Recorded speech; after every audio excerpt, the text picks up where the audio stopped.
윤석열 총장이 계속해서 검찰 개혁을 중단시키려는 검찰 조직에 대해서 방어하려는 정치적 메시지로 지금 수사를 악용하고 있지 않습니까? 그래서 그 지점에서 더 이상의 검찰 개혁 방해하지 말고 중단하라, 스탑이라는 경고성 메시지를 던졌다고 보고, 여기서 만약에 정지하지 않고 방해하는 쪽으로 걸어간다면 아마 감찰권도 행사하고 더한 것도 할 수 있을 것이다라고 저는 생각을 해요. 근데 지금 이게 아까 김영우 의원님께서 굉장히 중요한 얘기 하셨는데, 이 사건을 좀 더 크게 봐야 된다고 하셨어요.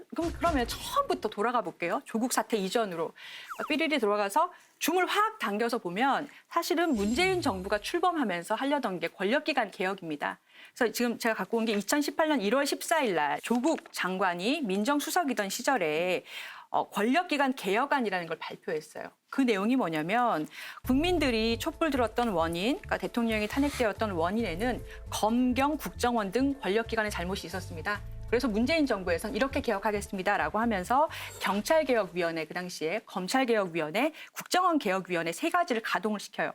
그러면서 발표를 했던 게 지금 검찰에서 굉장히 반대하고 있는 검찰개혁안들입니다. 그러한 행정수장으로 윤석열 씨를 발탁을 했고, 그리고 여기에 대한 파트너, 법무부 장관으로 조국 민정수석을 발탁을 합니다. 근데 여기서부터 이제 문제가 시작이 되는 거예요. 여기서부터 대통령이 지명한 조국이라는 장관 후보자를 청문회도 하기 전인데 검찰이 수사에 착수를 했어요. 그리고 나서 어떻게 했습니까? 윤석열 총장이 조국 딸의 장학금, 논문 의혹이 있다라고 하면서 압수수색을 들어가고, 여기에 인원이 얼마나 투자가 됐냐면 서울중앙지검의 특수 2부 이외에도 특수 1부, 3부, 4부를 투입을 하고, 나중에는 조세범죄조사부 그런 데가 다 차출을 했어요. 그래서 도합 검사를 200명을 여기에 투입을 합니다.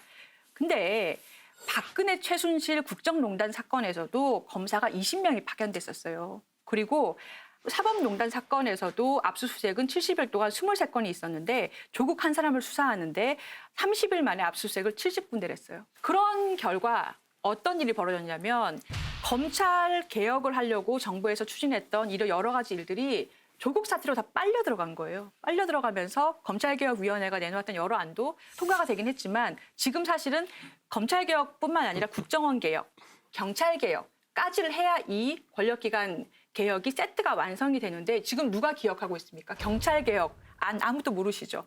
그러니까 이게 전부 다 정부가 원래 하려고 하는 일정들이 있었는데, 조국 수사를 윤석열 총장이 막 파고들면서 검찰개혁안이 막 좌지우지 되면서 경찰개혁, 국정원개혁안도 지금 굉장히 방해를 받고 있는 거예요. 그렇다면 정부 입장에서는 어떻게 해야 되겠습니까? 인사를 통해서 이러한 수사권 행사를 이제 스탑을 시켜야 되는 거예요.